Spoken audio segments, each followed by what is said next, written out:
Bonjour à tous. Bienvenue à ceux qui sont derrière leur écran, car nous ne sommes pas que sur Montpellier, mais nous sommes aussi en Guadeloupe, autre part dans la France, et nous vous souhaitons tous la bienvenue. Dans Exode 20, au verset 8, quand Dieu liste les commandements, à Moïse, il lui rappelle ce jour qu'il a créé, le sabbat, ou comme le disent les Juifs, le Shabbat Shalom. Souviens-toi du jour du repos pour le sanctifier. Faisons du sabbat notre délice. Chantons ensemble, doux repos.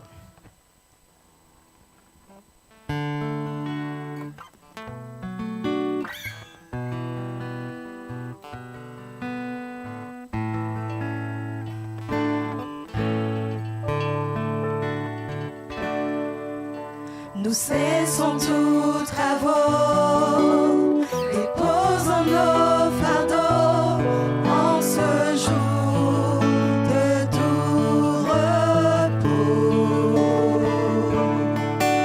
Ce jour tu l'as donné, nous venons te louer pour ce sabbat, t'adorer.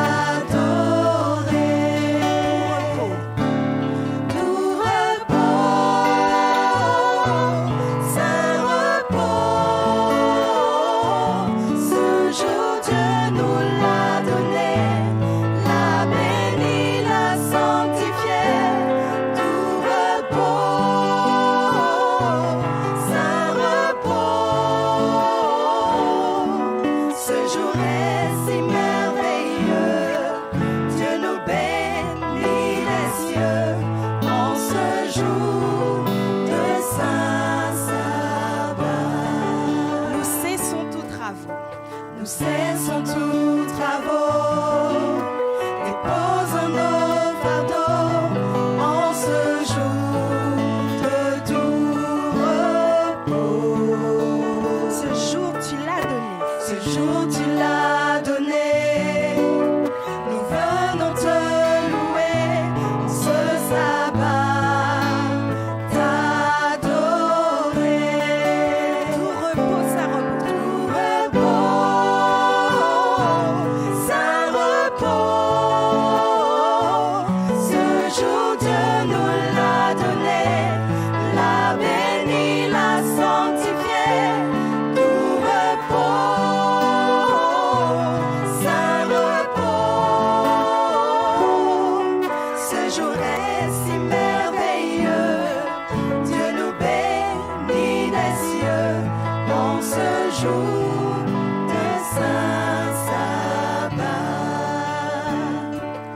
tout repos.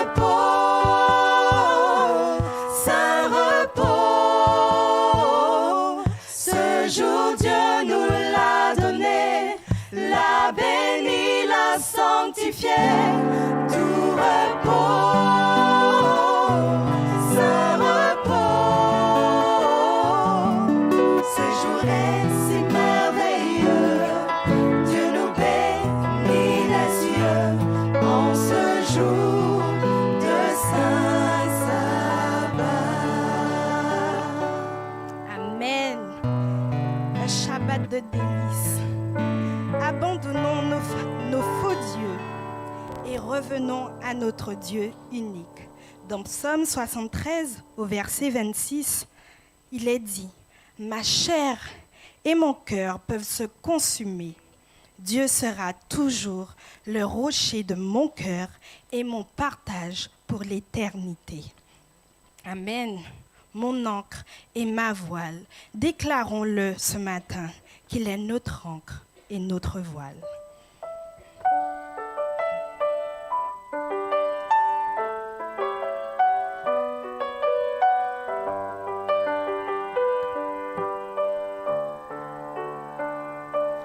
Dieu, tu es ma force, ma consolation,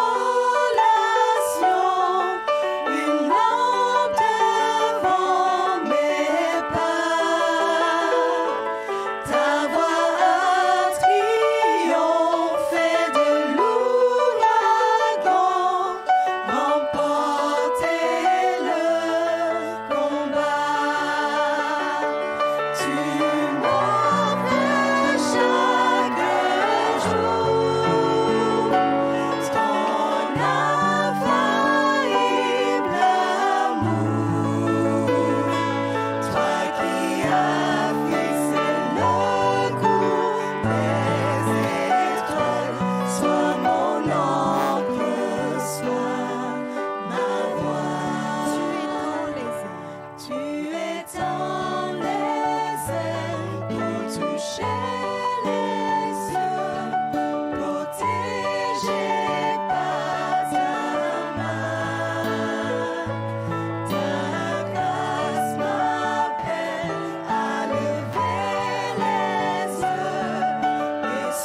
toi ma voile. Je vous invite à vous asseoir et nous allons passer à la collecte des offrandes. Collecte. Et nous écouterons Viens à Jésus.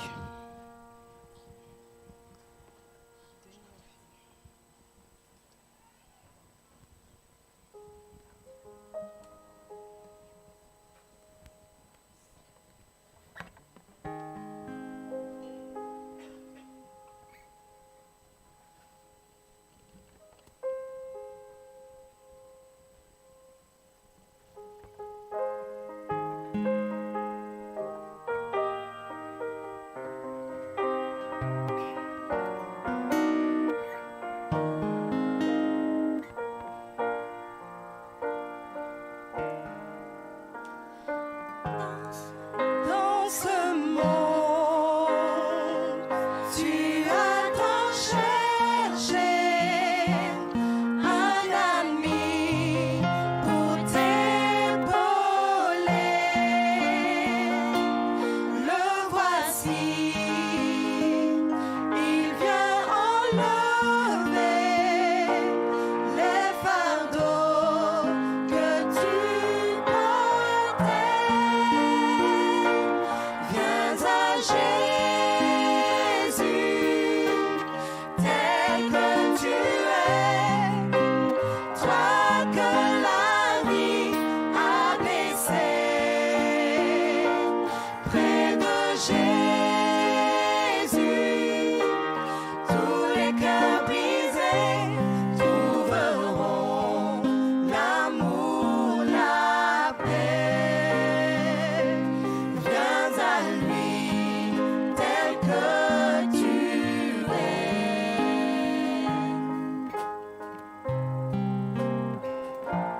Toutes les peines qui t'ont meurtri, Dieu les chasse dès aujourd'hui. Par amour, il vient essuyer toutes ces larmes que tu versais. Viens à Jésus,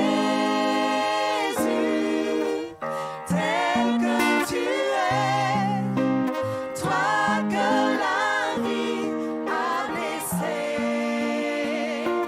Près de Jésus, tous les cœurs brisés trouveront l'amour, la paix. Viens à lui, tel que tu es. Viens à Jésus, tel que tu es, toi que la vie a blessé. Près de Jésus, tous les cœurs brisés trouveront l'amour, la paix. Viens à lui, tel que tu es. Viens à lui, tel que tu es. Viens à lui, tel que tu es.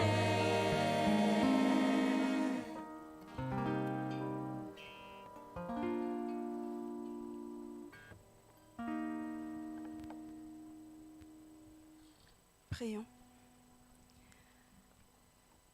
Oui, notre Dieu, nous voici tels que nous sommes devant toi. Nous voici pour t'apporter nos dîmes et nos offrandes, que tu puisses bénir les personnes qui vont prendre soin ou utiliser pour ton ministère, pour ton œuvre. Et nous voici aussi pour te déposer nos cœurs, nos peines, nos vies tout entières. Père, que tu puisses nous utiliser tous afin que nous puissions témoigner de ta puissance dans nos vies. Amen.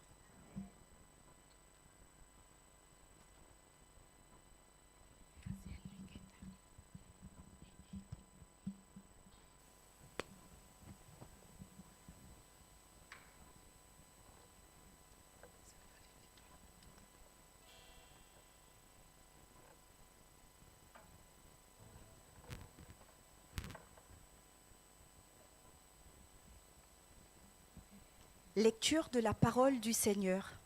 Esther 4, les versets 13 à 14.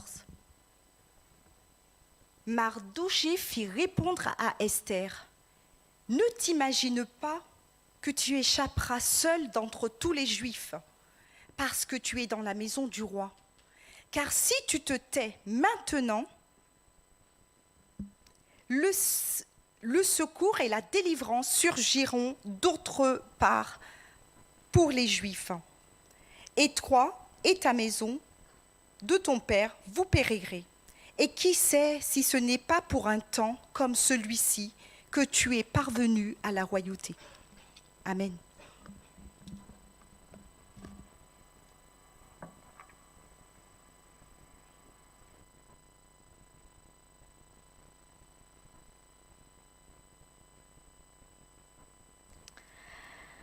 C'est un plaisir pour moi d'être avec vous en ce jour. Donc bonjour à tous. Donc bonjour à tous ceux qui sont ici en présentiel et nous avons hâte, comme l'a dit le pasteur, que nous puissions être encore plus resserrés, avec moins d'espace entre les bancs. Et bonjour à tous ceux qui nous regardent aussi sur Zoom, YouTube et aussi qui nous écoutent des Antilles et d'autres pays et d'ailleurs. Alors, nous avons lu ce texte, mais j'aimerais vous demander, est-ce que vous vous êtes demandé, vous ici, que votre impact sur votre entourage pouvait avoir un impact sur votre génération, les générations futures, perdre votre génération, sauver votre génération? Est-ce qu'on se rend compte à quel point notre impact là, dans notre environnement, pas simplement à l'église, pas du tout même, parce que l'église c'est on vient se ressourcer pour repartir, mais dans notre voisinage, au travail, à l'école, au lycée, à la fac. Lorsque nous sommes arrivés hier avec mon époux qui est ici avec moi, et nous avons le plaisir de passer ce temps avec vous, lorsque nous nous baladions en fait dans les rues de Montpellier, toutes ces personnes dans les différents bars qui passaient du temps, est-ce que nous nous rendons compte de l'impact que nous pouvons avoir? Alors, ce matin, vous avez les salutations de toute l'équipe de la Fédération France Nord, puisque je suis donc pasteur Karine. Alors, je suis Karine Eloadin, pasteur Karine Eloadin. Je suis trésorière et je salue mon ami et homologue Jean-Audenel Ulysse, donc trésorier aussi de la Fédération France Sud. Et si Christian nous regarde ou Philippe nous regarde, on les salue aussi des autres territoires de l'Union franco-belge. En tout cas, vous avez les salutations de toute l'équipe fédérale de la Fédération, parce que comme nous aimons le dire, nous avons Fédération France Nord, Fédération France Sud, mais nous n'avons qu'un territoire, la France. Et nos efforts ensemble doivent pouvoir permettre d'apporter cette vie. Parce que je présume que si nous sommes ici, c'est que nous voulons apporter la vie, n'est-ce pas? Amen, amen. Ce n'est pas un hasard, effectivement. Alors oui, vous avez toutes les salutations de l'équipe mise en place. Et je remercie à ce titre donc toute l'église de Montpellier, avec leur pasteur, mais ainsi que l'équipe fédérale du Sud, de MIFEM du Sud. Merci encore pour cette équipe. Mais pas simplement en fait la collaboration qu'on a, c'est les liens aussi qu'on a créés, c'est l'amitié qu'on partage. Merci à toutes, ça fait plaisir déjà de passer ce temps avec vous. Et donc je remercie aussi toute l'équipe fédérale, puisque sans cette acceptation, je n'aurais pas pu être là aussi. Alors comme cela a été évoqué depuis ce matin, il y a un appel particulier pour chacun de nous ici. Et j'aime à croire que ce Dieu, alors ça paraît peut-être une phrase un peu connue, mais c'est le Dieu de l'impossible. On le dit souvent, mais est-ce qu'on le pense vraiment? Et ce qui est sûr ce matin, c'est que si je ne lui laisse pas toute la place, il ne peut pas le faire. Si je ne lui laisse pas toute la place, il ne peut pas le faire. Alors peut-être que pour certains ce matin, vous ne savez pas encore qu'est-ce que cela signifie toute la place. Parce que je suis là, je le prie, et puis je crois en Dieu. Mais dans le concret, qu'est-ce que cela signifie? Je vais vous inviter à prier avec moi à cet instant. Seigneur notre Dieu, toi tu dis que là où c'est impossible à l'homme, tout est possible à Dieu. Seigneur, tu nous dis aussi que par la foi, tout est possible. Et tu nous dis encore que par le nom de Jésus, nous pouvons accomplir de grandes choses et même de plus grandes que celles qu'il a accomplies. Ah Père éternel, à cet instant, nous nous vidons de ce que nous sommes et nous te laissons prendre toute place. Père, parle-nous. Mais parle-nous pas par des signes ou des choses qui pourraient être de notre compréhension. Que cela soit limpide. Limpide. Et veille en nous tout ce que tu souhaites. Manifeste en nous ta présence. Et dans le nom de Jésus-Christ, Seigneur, que nous puissions être ces actrices, ces acteurs pour un temps comme celui-ci. Amen. Amen. Je discutais avec Marie-Pierre lors de l'EDS, lors de la leçon, et une chose est certaine, une chose que, mesdames, nous comprenons, que messieurs comprendront un petit peu moins. Et d'ailleurs, je remercie tous ces messieurs qui sont là, parce que j'aime à le dire, ces événements MIFEM, alors 7, c'est vrai, c'est pour les femmes, pour que l'on puisse, alors non pas comme certains le disent, faire tambouille, petiter, puis se raconter nos petits problèmes, parce que j'aime à savoir aussi que la responsable du MIFEM, de la conférence générale, avait bien mentionné que peut-être que pour nous, ça paraît quelque chose de juste un regroupement de femmes. Mais l'action dans le monde est très puissante, et je ne crois pas que ce soit que dans le monde. Parce qu'il y a un certain nombre de femmes qui sont encore illettrées. Un certain nombre de femmes qui sont battues dans leur foyer. J'ai été étonnée quand j'ai découvert que ça existait dans l'Église, mais que des femmes sont violées aussi dans leur mariage. Ça existe aussi. Violée, dans quel sens? Ça veut dire quoi? Elle a dit non. Elle ne veut pas le faire ce soir. Et d'ailleurs, une dame m'a dit, et j'étais jeune, enfin j'avais 20 et quelques années quand je suis arrivée dans l'église, et elle me disait ouais mais c'est bon parler de viol, bah écoute tu dis rien et puis c'est bon, hein, et puis tu te laisses faire. Ça s'appelle aussi du viol quand tu ne veux pas. Il y a aussi des femmes qui ne peuvent pas avoir accès à la Bible. Elles n'ont pas le droit d'avoir la Bible. Parce que ce sont les maris qui ont la Bible et pas la femme.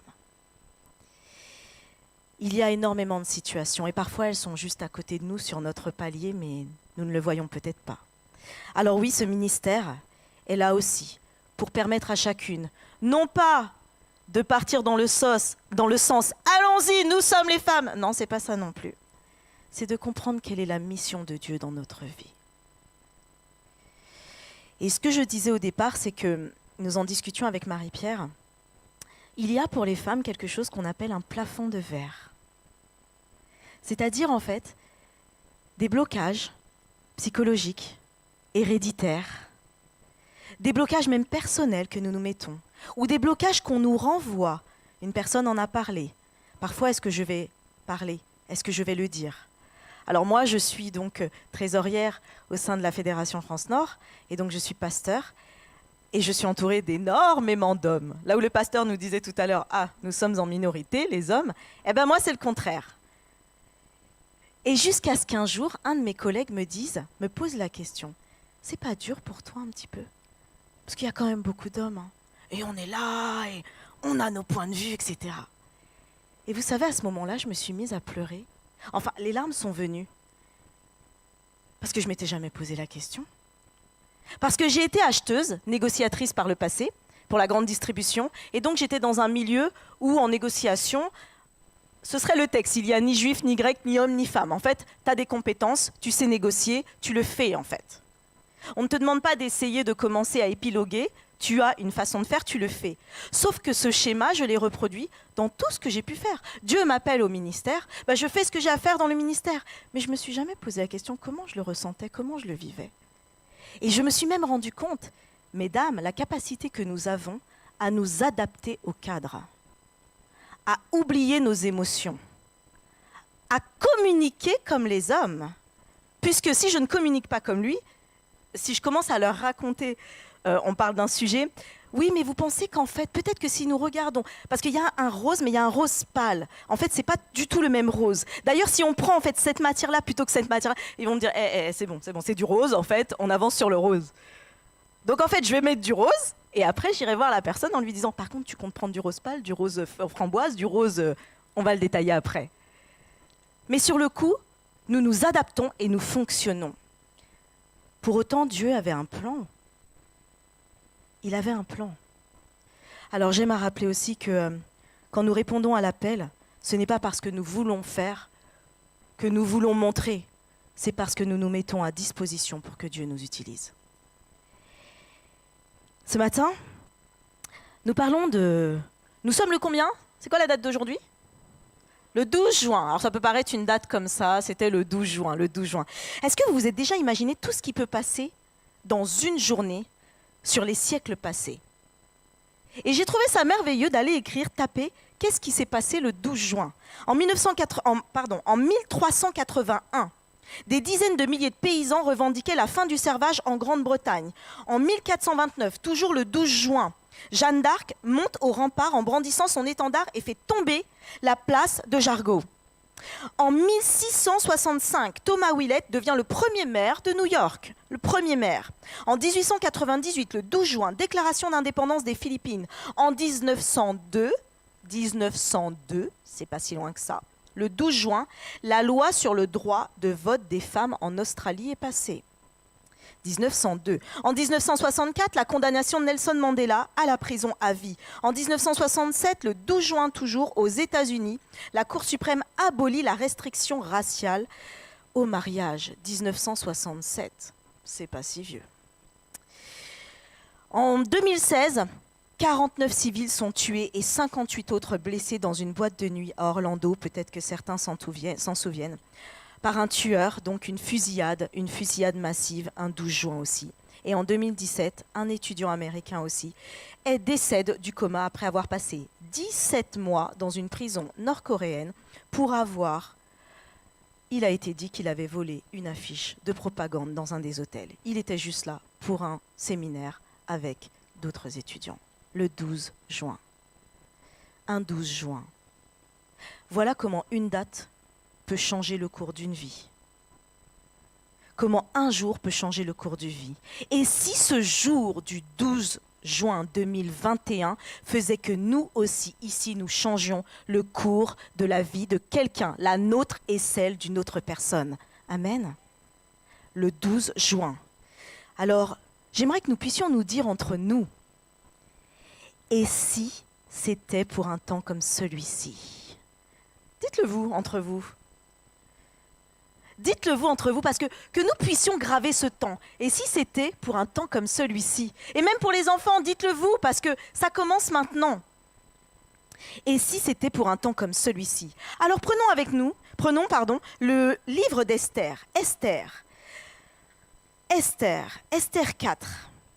Esther 4. Esther 4. Et avant de reprendre ce texte, j'aimerais rappeler un petit peu le contexte ici. Alors, nous aurons ce matin un message, mais il sera interverti de chants.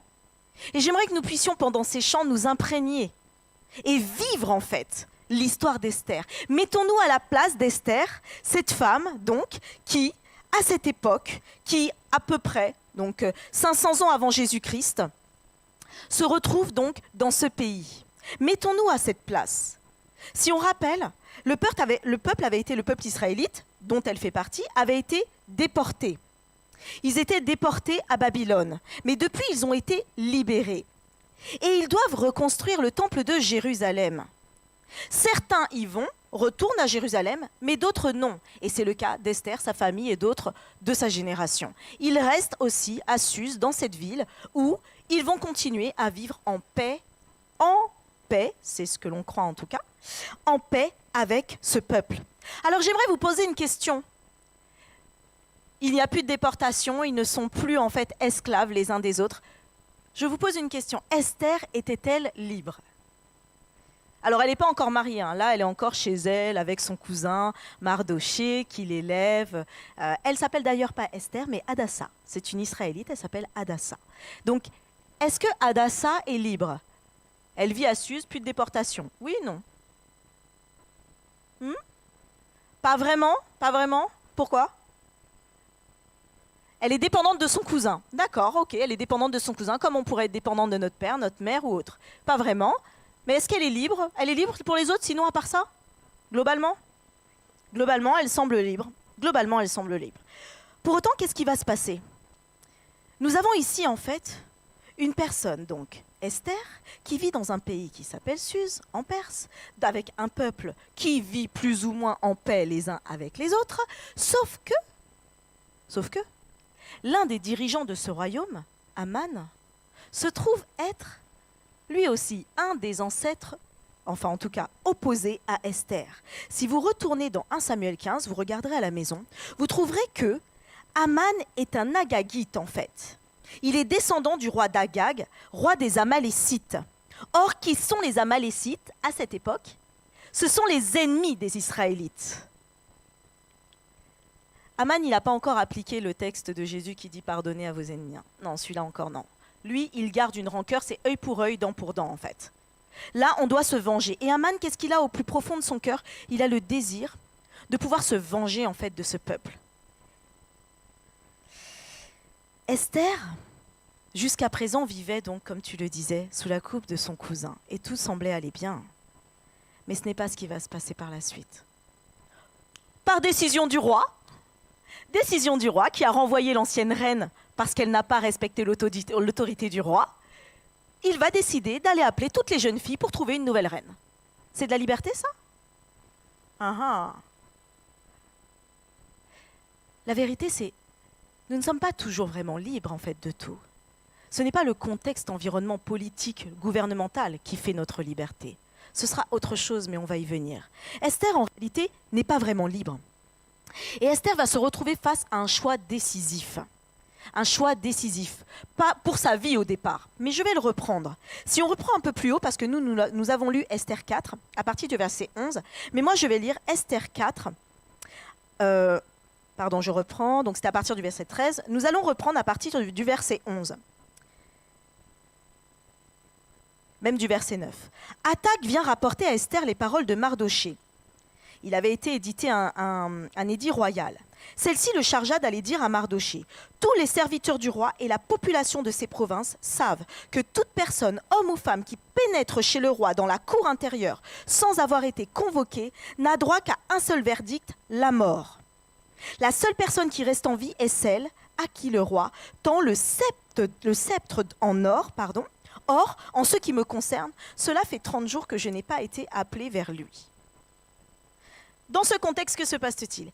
Esther, celle que nous avons dit qui étions libres, a été choisie en tant que reine du royaume. Alors, Esther est quoi? On rappelle? De quelle origine? Ok, d'accord. Le roi, il est quoi? Perse. C'est un roi perse. Il est circoncis? On rappelle quand même que pour ce peuple, il y avait des règles très strictes à respecter. Donc, Esther, notre petite Esther israélite, du peuple d'Israël, de ceux qui ont la lumière et qui doivent la transmettre, est mariée à un Perse. On pense souvent que Esther était devenue la reine du royaume, mais vous pouvez imaginer ce que c'est? Elle a dû être reniée, bafouée par beaucoup des Israélites à cette époque. Elle est mariée à un Perse. Le joug étranger, ce que l'on aime tant appeler, alors là, il n'a pas sa place. Pour autant, j'aime à dire que c'est là où Dieu nous surprend. Il va utiliser des situations inespérées et inconcevables pour nous pour accomplir l'impossible. Donc elle est mariée à un Perse. Et alors qu'elle est mariée à ce Perse, comme il est dit, il va se passer plusieurs circonstances qui vont faire que le roi, en fait, n'aura plus à cœur de se tourner vers sa femme, mais plutôt vers ses affaires. Et avec ce Aman, a créé une relation très étroite avec ce Aman qui déteste les Juifs, jusqu'au point où Aman va réussir à lui faire signer un édit royal disant « Il faut détruire ce peuple parce qu'ils sont trop nombreux ». Ça nous rappelle quelque chose d'ailleurs. Cela avait déjà été vécu d'ailleurs, après l'époque de Joseph. Il est trop nombreux et il pourrait se rebeller contre nous. Détruisons-le. Détruisons-le. On rappelle que Hadassah s'est donné le nom d'Esther. Esther est un prénom perse. Et donc, on a l'impression qu'elle fait partie du peuple, mais ce n'est pas du tout le cas. Mais c'est sur conseil de son cousin, bien avisé, il lui a dit donc de ne pas mentionner en fait ses origines. Parce que lui sait, il connaît la colère de Haman. Dans ce passage précisément, elle a été informée de l'édit royal. Et là, mettons-nous à sa place.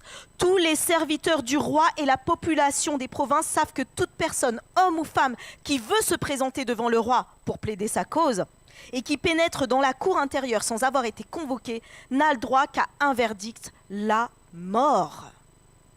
La mort. Elle doit se présenter devant celui qui est le chef de tout. Pour certains, il ne faut pas oublier, ils ont été en déportation. Quand vous êtes loin de Jérusalem, vous êtes loin de votre Dieu. Nous, aujourd'hui, on peut être ici à l'église, on peut être à la maison, on peut être partout. On sait que Dieu est avec nous. On vient communier ensemble, on communie en groupe de maison. Dieu est avec nous. À cette époque, c'est pas ça. Le Dieu, il est à Jérusalem, en fait. Donc, quand ils sont déportés, c'est toute leur culture, toute leur identité, tout leur être intérieur qui est déporté. Et donc, ils sont loin de leur Dieu. Donc, quand certains restent ici, pour beaucoup, ils ont même oublié qui était ce Dieu, quelle puissance il avait, quelle présence il avait, et surtout ce qu'il représentait. Pour certains, leur Dieu est presque devenu ce roi, en fait, qui leur permet de vivre en paix, qui les protège. C'est pas faute d'avoir dit de ne pas se confier en l'homme, mais en Dieu. Pour autant, pour eux, c'est ce Dieu. Mais j'aimerais nous dire, est-ce qu'on est si loin d'eux, finalement ? Parce qu'il suffit qu'on nous dise qu'en fait, il y a une crise, qu'il y a un virus, pour que nous nous mettions dans notre prison dorée et que nous ne trouvions plus de moyens d'aller parler à l'autre ou rassurer l'autre. Alors, ça ne veut pas dire aller le voir, mais déposer une carte dans la boîte aux lettres de notre voisin pour le rassurer. Passer des coups de fil. Jusqu'à présent, le virus ne se transmet pas par le téléphone. Il semblerait que, quel que soit en fait ce qui nous est dit autour, cela tend à nous paralyser. Il semblerait que nous sommes plus alertes à ce que dit en fait autrui autour que ce que nous dit Dieu sur la mission que nous avons. Il semblerait que on nous ait fait comprendre aussi qu'il est toujours plus difficile pour une femme d'accéder à certaines choses. Et on l'a finalement énormément cru.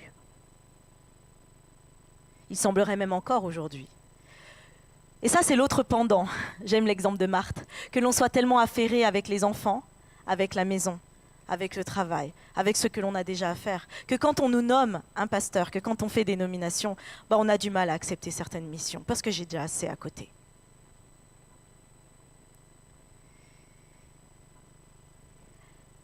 Il semblerait qu'il y ait beaucoup de raisons qui font que parfois nous sommes appelés, mais que nous ne répondons pas à l'appel. Et là, pour Esther, c'est une raison de vie ou de mort. Elle doit pouvoir aller plaider devant le roi. Mais c'est la mort si le roi ne tend pas le sceptre. Et si au bout de 30 jours, quelqu'un, un humain, ne vous a pas appelé, et là, plus que tout, c'est pas qu'un humain, c'est votre mari, n'est pas venu à vous, vous ignore, quel état à l'intérieur peut nous faire dire « je vais me présenter devant lui » ? C'est là qu'Esther va faire une chose. Alors on va dire qu'elle a été un peu poussée par son cousin Mardochée. Prenons cette phrase pour nous. Ne t'imagine pas que ta position, que tes biens financiers, que ton travail, que ta famille, que ta situation sociale, que tout ce que tu as aujourd'hui, que ce que tu crois être aujourd'hui, ne t'imagine pas que tout cela te permettra d'être sauvé. En effet, si tu gardes le silence maintenant, le secours et la délivrance surgiront d'autre part, c'est sûr, ils surgiront, tandis que toi et ta famille, vous mourrez. Alors quand je vous dis ça, je sais, c'est dur. Mais moi, je suis arrivée dans l'Église adventiste à 21 ans. Et j'ai encore toute ma famille et beaucoup d'autres qui ne suivent pas Jésus. Et quand j'entends ce texte, ça résonne au fond de moi. Parce que quand Jésus revient, je veux que toute ma famille, mes amis du collège, de la primaire, soient avec moi quand Jésus revient. Alors quand j'entends « ne t'imagine pas qu'en gardant le silence, tu seras sauvé, que tous les tiens seront sauvés », ça résonne en moi. Et c'est là où, et je remercie ce qui avait été dit, je me dis en moi que ce n'est pas une question d'hommes, femmes, de juifs, grecs ou autres, c'est de ce que Dieu veut faire à travers moi. En entendant cela, Esther, oui, va comprendre. Et il lui sera même ajouté, qui sait, peut-être est-ce pour une circonstance comme celle-ci que tu es parvenu à la royauté. Qui sait, peut-être est-ce pour une circonstance comme celle-ci que tu es ici. Qui sait, Peut-être est-ce pour une circonstance comme celle-ci que tu es dans ce travail. Qui sait? Peut-être est-ce pour une circonstance comme celle-ci que tu n'as pas de travail. Qui sait? Et quand tu n'as pas de travail, tu as donc plus de temps pour te consacrer à tout ton voisinage. Qui sait? Peut-être est-ce pour un temps comme celui-ci que tu es dans cette école, dans ce lycée, dans cette faculté, dans cette situation. Qui sait? Dieu le sait. Dieu le sait. Esther va faire une chose et elle va leur dire: rassemble tous les Juifs qui se trouvent à Suse et jeûnez pour moi, ne mangez et ne buvez rien pendant 3 jours, ni la nuit ni le jour. Moi aussi je respecterai un tel jeûne avec mes servantes, et c'est dans ces dispositions que je pénétrerai chez le roi. J'enfreindrai la loi, et si je dois mourir, je mourrai. La force de l'unité d'un groupe fait que, quand nous sommes unis, tous unis, et alors que les chantres se préparent, quand nous sommes unis, tous unis, proclamer le nom de Jésus, nous pouvons sauver, agir, délivrer, transformer et agir pour toute une humanité. Tous unis, c'est ensemble. Est-ce que nous nous rendons compte de la puissance que nous avons ici ensemble? Est-ce que nous nous rendons compte de cela? Alors que nous allons chanter ce chant, je vous invite à réfléchir à cela. Tous unis dans l'esprit, quelle puissance nous avons. Et alors que nous allons chanter, je vais vous inviter aussi, pour ceux qui ont déjà vu en fait dans quelle direction ils sont, qui sont déjà engagés, à prier pour toutes les personnes qui ici ne se sont pas engagées. Tous unis dans l'esprit, tous unis dans l'esprit.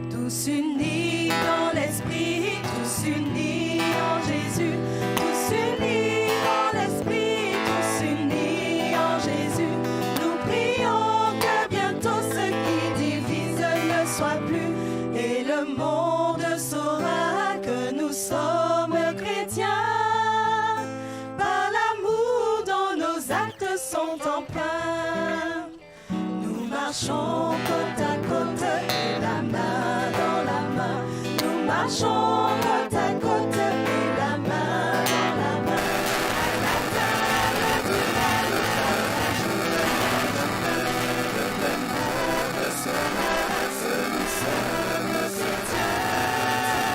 À l'amour dans nos actes sont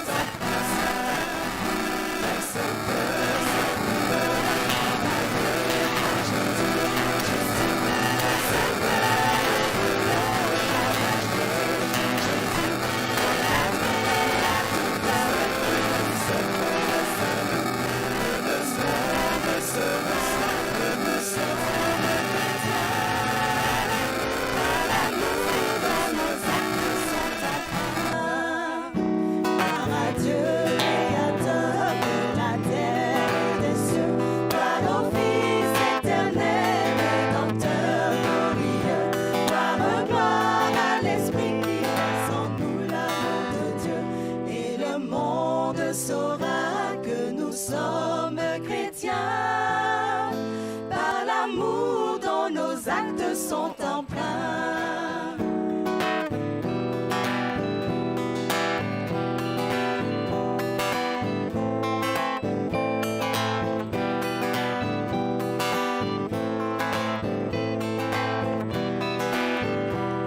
Et le monde saura que nous sommes chrétiens.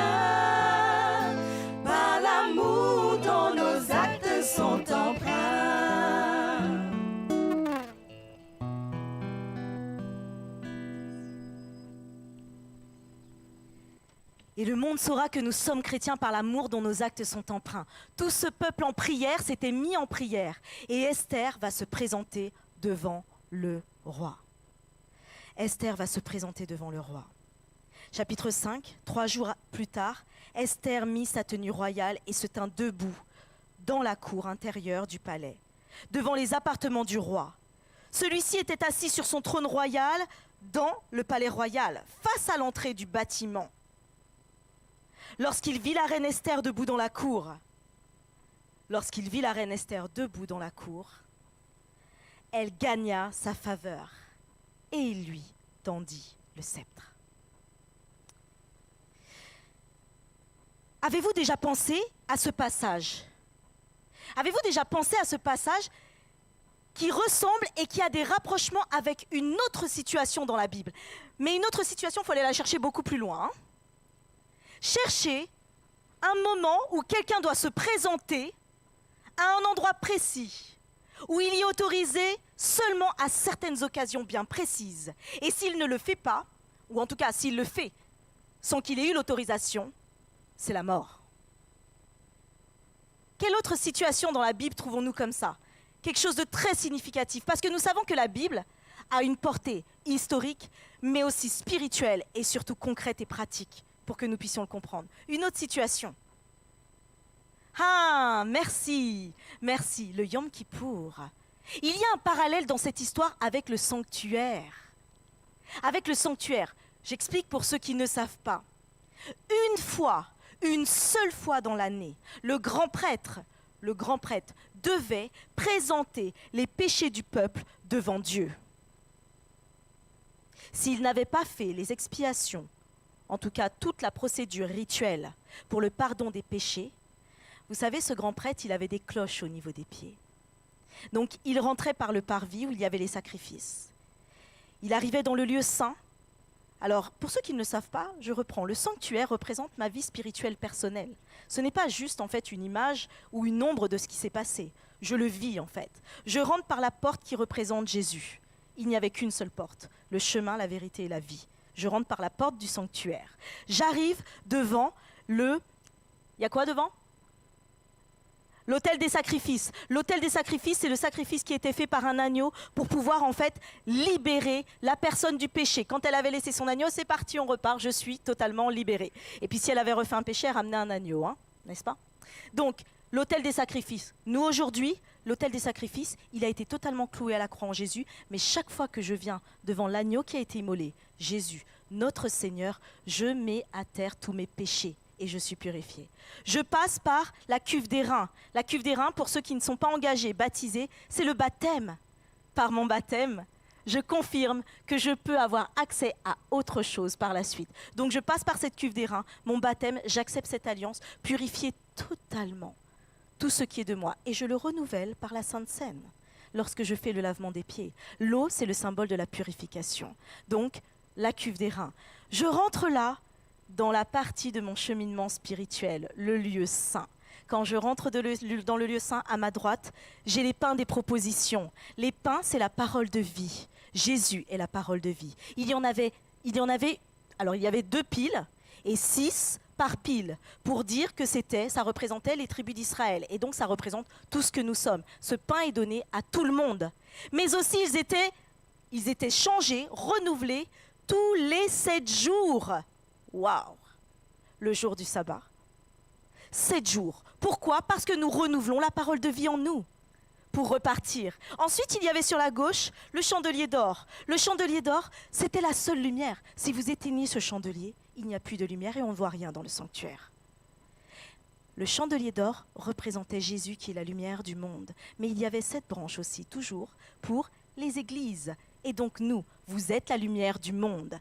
Ensuite, nous continuons et nous avançons. Nous arrivons juste avant l'endroit où personne ne pouvait rentrer avant le grand prêtre, c'est-à-dire ici l'autel des parfums. L'autel des parfums est ce lieu où en fait des encens particuliers, des épices particulières, une association particulière et une recette divine avait été donnée pour pouvoir en fait faire... Alors, sachez bien, dans ce lieu qui était le lieu saint, on aspergeait du sang en fait des victimes. Vous pouvez imaginer, enfin des victimes, les agneaux et tout ce qui était bœuf, agneau, tourterelle et tout ce qui était en fait fait. Donc vous imaginez l'odeur qu'il devait y avoir là-dedans? Vous avez jamais dit ça? Moi je me suis toujours dit ça. Mais avec cet encens, en fait, c'était l'encens qui purifiait tout le lieu. Et cet encens représente aussi par les fumées qui montent, il représente aussi les prières des saints. Waouh! Vous avez vu que dans tout ce chemin, tout ça nous amène à cet endroit-là, la prière. Tout ce que je fais avant et j'arrive à la prière. Avant d'arriver à quoi? Le lieu très saint où il y avait là la présence de Dieu. Ce souverain sacrificateur, le grand prêtre, ne pouvait rentrer dans ce lieu qu'une fois par an. Même si les péchés étaient faits tout au long de l'année, une fois par an, c'était le grand pardon, le jour du grand pardon, le Yom Kippour. Et ce jour-là, si les péchés n'avaient pas été pardonnés, il pouvait mourir pour tout un peuple. Comment on le savait ? En fait, on n'entendait plus la clochette. La clochette signifiait qu'il était toujours en vie. Si la clochette ne sonnait plus, il était mort pour le peuple. Esther se retrouve dans cette situation. Elle est devant ce roi, elle arrive devant ce roi et elle doit intercéder. Alors moi, quand je pense à cette situation d'Esther, elle n'avait pas demandé tout cela. Et encore moins, je peux imaginer que dans son esprit, nous rappelons, elle est israélite mariée à un Perse. On peut imaginer en fait à quel point elle s'est sentie aussi parfois peut-être rejetée par le peuple. Mais elle va prendre son rôle que Dieu lui a donné, quel que soit ce qu'elle va penser. En même temps, elle a une génération à sauver. Toi, femme, quelle génération as-tu à sauver ? Dans tes sœurs, tes tantes, mère, grand-mère, petite cousine. Alors je sais une chose, c'est que tu te dis peut-être à cet instant que, oui, mais dans ton passé, avec tout ce qu'il y a eu dans mon passé, comment je vais faire ? Moi-même, je ne sais même pas si je suis capable. Laisse-moi te dire que, alors je pense que si ce n'était pas Dieu qui était venu me chercher, je ne pense pas que je serais là du tout. Déjà pour moi, à l'âge de 18 ans, je ne voyais pas pourquoi la vie était importante. Parce que les gens étaient trop méchants. Il y avait trop de souffrance dans le monde. Il y avait trop de méchanceté.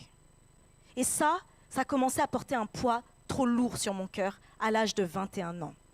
Et de là, je me suis dit, à quoi bon vivre en fait ? Sauf que j'avais des neveux et nièces. Mais si j'avais fait une tentative, ça n'aurait pas été juste en me coupant les veines ou en essayant de prendre des médicaments. Non, parce que je réfléchissais à un endroit assez haut pour que ma tête cogne et que je sois sûre de ne pas m'en sortir. Oui, ça, c'était très clair. Bon, j'étais très dans les sciences, j'aimais tout ce qui était très science. Et donc, il fallait que ce soit efficace.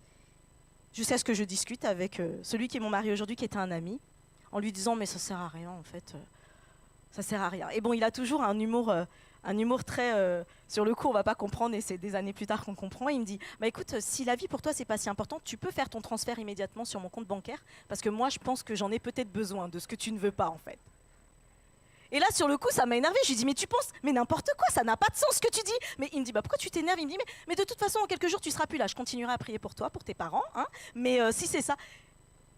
Et à ce moment-là, il y a eu, alors ce petit truc, c'était sa façon à lui, parce qu'il n'allait pas me dire, mais non, c'est pas sa façon de faire. Mais il y a eu ce petit truc en moi qui me dit, mais pourquoi je veux pas faire un transfert sur son compte bancaire finalement ? Je me suis dit, bon, peut-être que je tiens un petit peu à la vie, mais pas comme je le crois. En attendant, j'ai continué, et après ça a été un cheminement avec des gens de l'église qui m'ont posé la question, est-ce que tu sais la valeur de la vie que Jésus-Christ a fait pour toi ? Ça ne me parlait pas du tout, parce que je ne voyais pas du tout de quoi il parlait, mais c'est Dieu qui l'a fait avec le temps. Ce que je sais, c'est qu'à cette époque, je me suis dit une chose, quel que soit ce que tu me proposeras, Dieu, je dirais au service. Parce que je sais trop bien les choix que je peux faire pour ma propre vie. Je sais trop bien décider. Ça a toujours été comme ça à l'école. J'ai toujours fait en sorte d'exceller. En sport, c'était pareil. Quand je voulais faire de la gymnastique rythmique et sportive et qu'on m'a dit c'est pas possible, t'es pas assez souple, tu vas en gymnastique harmonique, j'ai dit non, jamais. Je vais en patinage artistique. Et je me suis très bien débrouillée en patinage artistique. J'ai toujours fait en sorte d'arriver à mes fins. Mais je me rendais compte qu'avec Dieu, ça fonctionne pas comme ça. Parce que je faisais pas nécessairement les bons choix. Par contre, quand je l'ai laissé faire, quand il proposait, il m'a dit on est venu me voir en me disant, écoute, t'as fait théologie, moi, c'était pas pour faire pasteur. Non, les pasteurs, ils sont trop calmes, ils sont mesurés, ils font face à des situations très dures avec les églises parfois. Moi, je suis une éponge, ça va pas être possible. Non, moi, je vais faire missionnaire. J'ai décidé, je vais faire missionnaire. Sauf qu'au bout de 4 ans de théologie, vous vous rendez compte qu'avec tout ce que Dieu a fait, qui es-tu pour dire, je décide d'aller faire ? Il sait ce qu'il y a de mieux pour toi. Dis-lui, propose-moi, et les portes s'ouvriront. Alors je lui disais, si tu ne me proposes pas la théologie, ça me va très bien aussi. Mais en fait, on m'a proposé, et comme je l'ai dit à l'association pastorale à l'époque, oui, je dois vous dire que j'ai vraiment des appréhensions parce que je ne sais pas comment je ferai en fait, puisque j'absorbe les émotions des autres. J'ai vu que ça peut être dur dans les églises. Il y a aussi des bons côtés, mais c'est dur quand même aussi. Et de là, on m'a dit, fais-le. Tu verras bien, tu seras fixé tout de suite sur ton appel. Tu le sauras tout de suite. Heureusement que j'ai écouté cette personne et que j'ai dit adieu au service. Ça a été la plus belle expérience que je n'aurais jamais imaginée. Et pour autant, je croyais que la plus belle, c'était d'être acheteuse. Parce que je peux vous dire que je le prenais, négociatrice. Non, ça a été la plus belle. Voir les vies se transformer, voir des changements, et surtout voir des changements dans toute notre famille, dans tout notre entourage. Ça a été la plus belle des choses. Mais pour cela, une seule chose. Une seule chose. Et dis-le dans ton cœur à cet instant, alors que les chantres vont le chanter. Tu es ma force. Tu es ma force.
Amen, amen. Tu es ma force incomparable et insondable.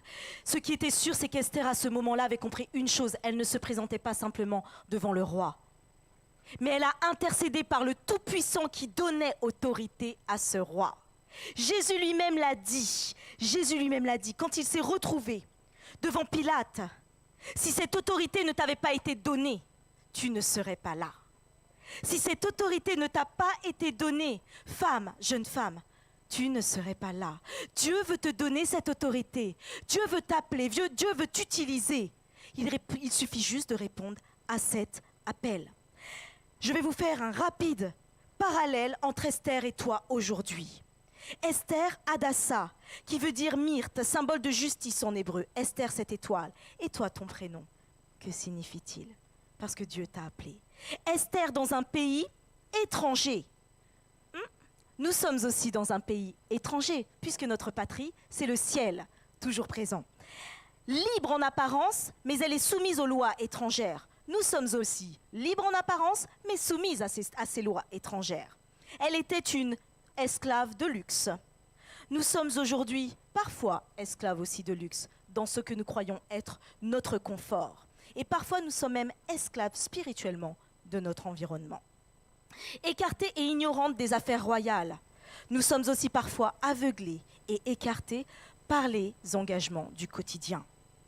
Il y a eu un édit de mort pour tous les Juifs. Il y a eu pour nous des restrictions sanitaires, des exigences et même possibilités mort pour nous tous.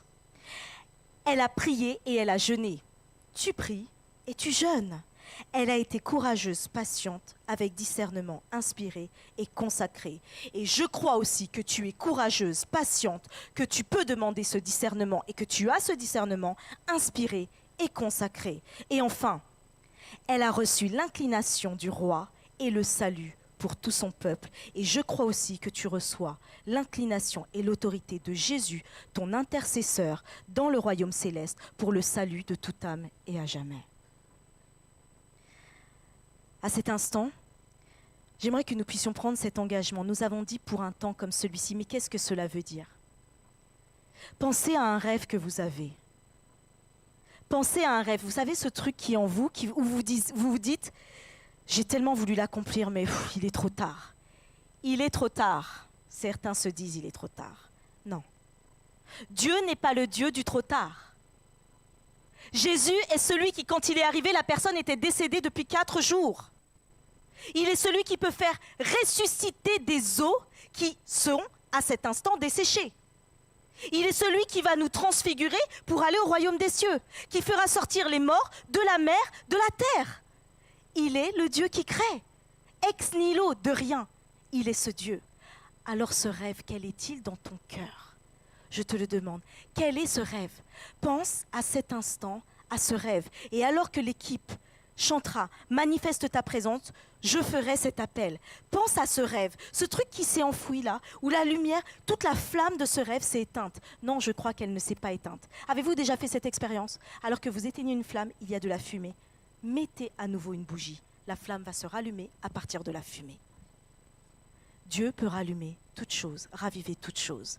J'invite les chantres à venir et je remercie d'ailleurs aussi notre jeune homme qui chante avec eux, qui est resté assis là, mais j'ai vu que tu mettais tout ton cœur. Merci à toi et merci aux musiciens. Écoutons ce chant et repensons à ce rêve. Mais notons-le parce que quand Dieu nous met un rêve sur le cœur, c'est pour l'accomplir, pas juste pour le rêver. Et quel que soit notre âge, j'insiste, Dieu veut que nous accomplissions de grandes choses. Jusqu'à sa mort, Abraham a été puissant. Jusqu'à sa mort, Moïse a été puissant. Jusqu'à sa mort, Joseph a été puissant. Jusqu'à leur mort, ils ont été utilisés. Amen. Je vous invite à vous tenir debout pour chanter ce chant. Manifeste ta présence, Seigneur, en ce moment même.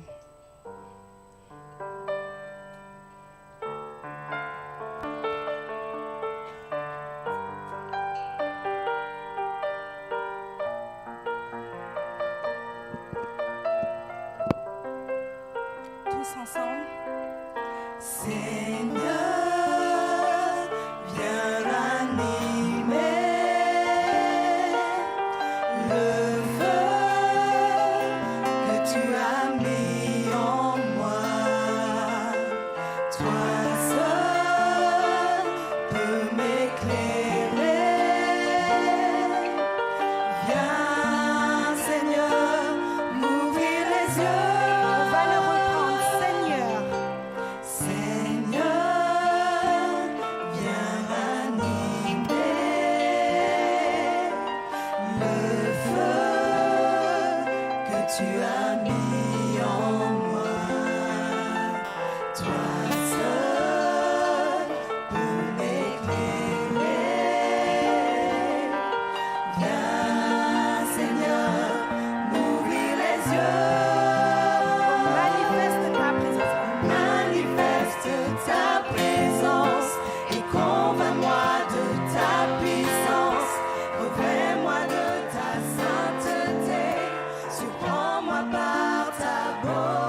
Viens, Seigneur, nous ouvrir les yeux. Manifeste ta présence, convainc-nous de ta puissance, révèle-nous de ta sainteté, surprends-nous par ta beauté. Manifeste ta présence et convainc-nous de ta puissance, révèle-nous de ta sainteté, surprends-nous par ta majesté.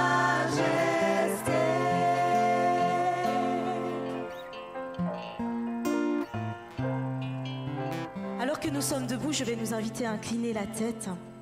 Incliner la tête. Et à lâcher totalement à Dieu tout ce que nous sommes.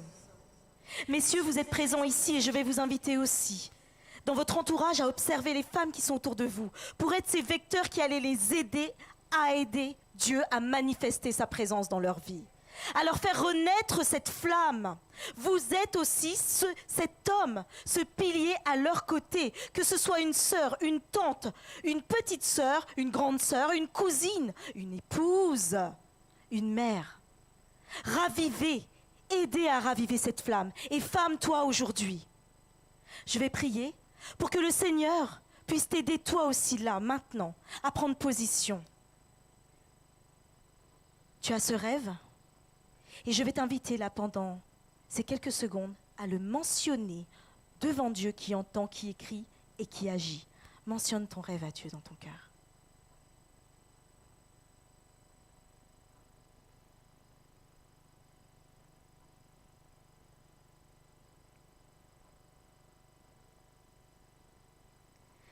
Éternel Dieu Tout-Puissant, tu as entendu le rêve de tes filles.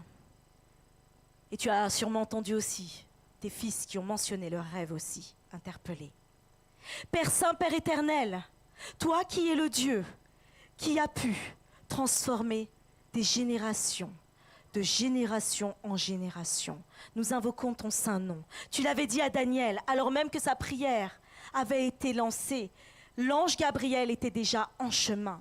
Alors Père, nous avons besoin là de ta présence dans notre vie.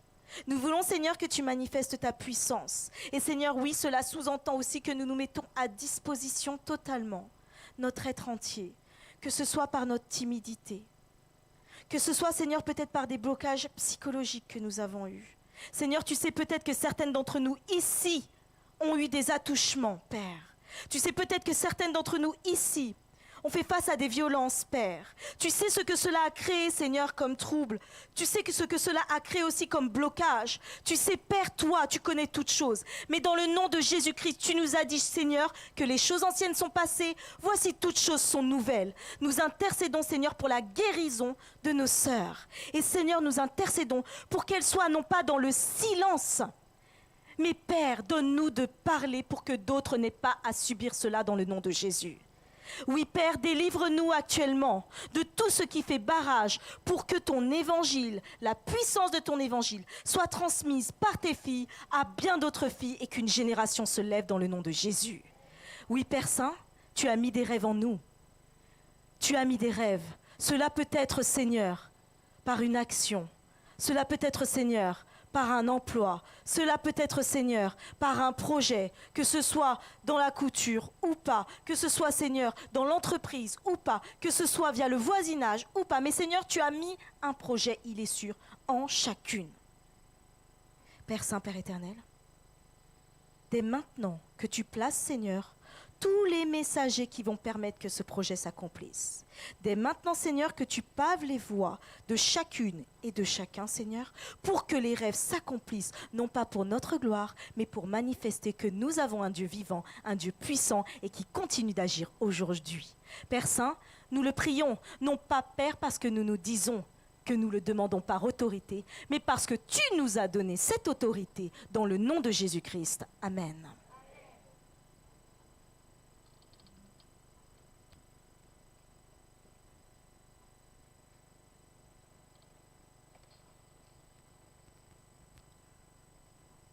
Pour clore ce moment, nous avons voulu vous interpréter un chant qui s'intitule « Tu dis ». ce chant qui nous donne de l'espoir. Et j'espère qu'il réconfortera vos cœurs.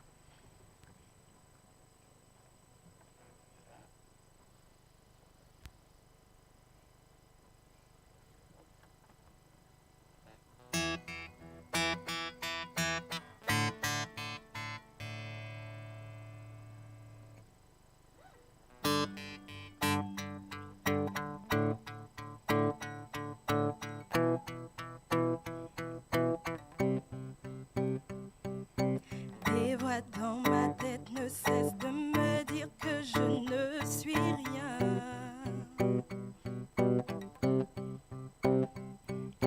Tous ces mensonges m'amènent à croire que je n'y arriverai pas.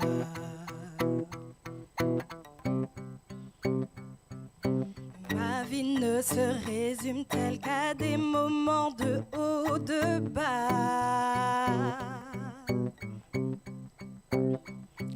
Rappelle-moi encore qui je suis, Père, tu sais que j'en ai besoin. Oh, oh, tu dis que tu m'aimes quand je ne ressens rien. Tu dis que je suis forte, même quand je me sens faible. Tu dis que tu me tiens, même si je crois tomber. Quand je me sens oubliée, tu dis que je suis à toi. Oh oui, je crois. Oh, oh oui, je crois. Ce que tu dis de moi. La seule chose qui compte à présent, c'est ce que tu penses de moi.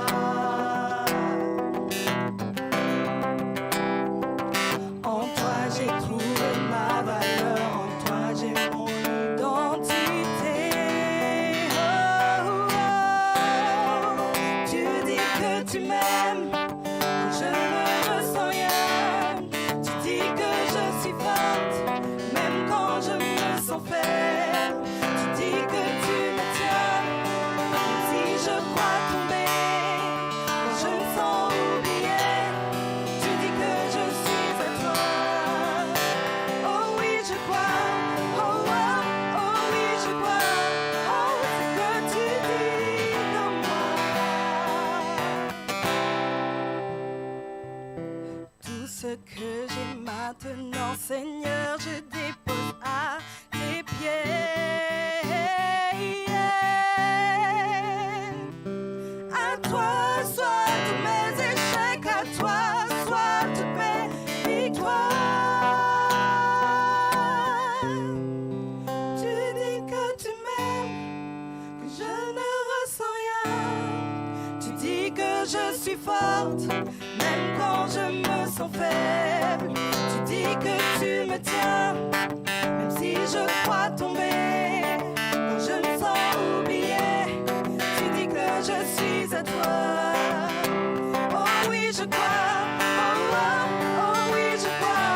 Oh, ce que tu dis de moi. Oh oui, je crois. Oh, oh, oh oui, je crois. Oh, ce que tu dis de moi. Oui, je crois. Oh oui, je crois.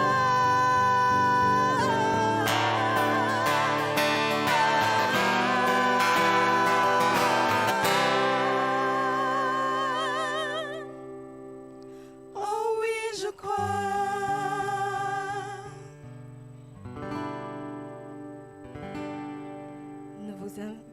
C'est le moment de la bénédiction. Nous ne pouvons pas quitter ce culte sans demander à Dieu de faire grandir ce que nous avons reçu. Et nous ne pouvons pas quitter ce culte non plus sans la paix de Dieu, parce que nous avons besoin d'être apaisés dans nos combats personnels. Que l'Éternel te bénisse et qu'il te garde. Que l'Éternel fasse luire sa face sur toi et qu'il t'accorde sa grâce. Que l'Éternel tourne sa face vers toi et qu'il te donne la paix. Bon sabbat.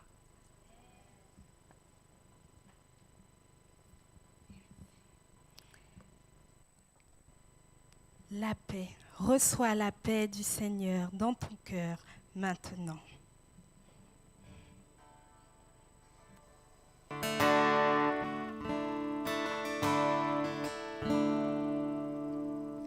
Reçois la paix du Seigneur dans ton cœur maintenant. Reçois la paix du Seigneur dans ton cœur maintenant. Et pour toujours, Dieu te bénisse et qu'il te garde, que son visage brille toujours sur toi. Reçois sa paix.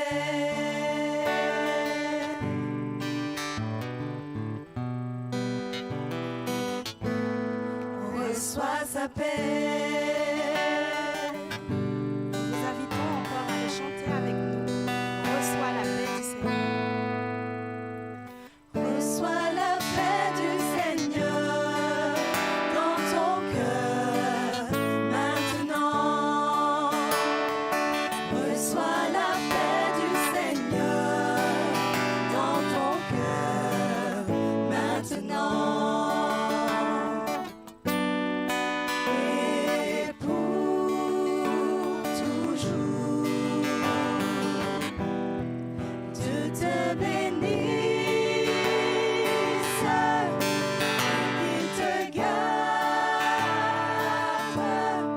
que son visage brille toujours sur toi.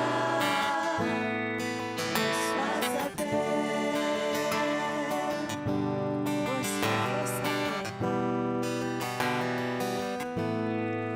Reçois sa paix.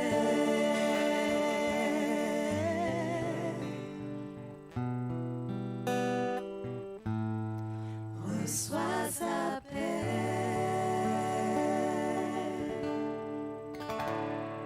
Je vous souhaite un bon sabbat, un Shabbat Shalom. Et je vous dis rendez-vous à cet après-midi à 14h30. Bon appétit!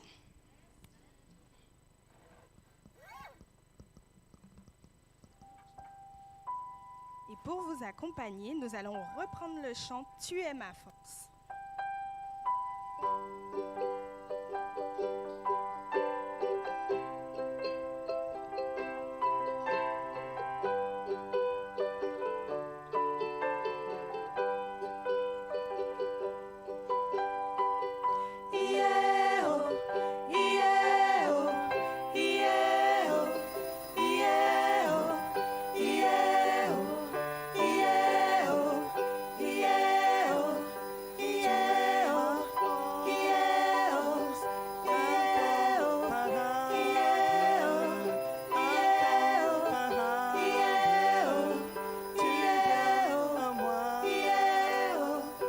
Tu es l'espoir incomparable, incomparable. Tu viens à moi dans l'abondance de ta grâce, par la puissance de ton nom.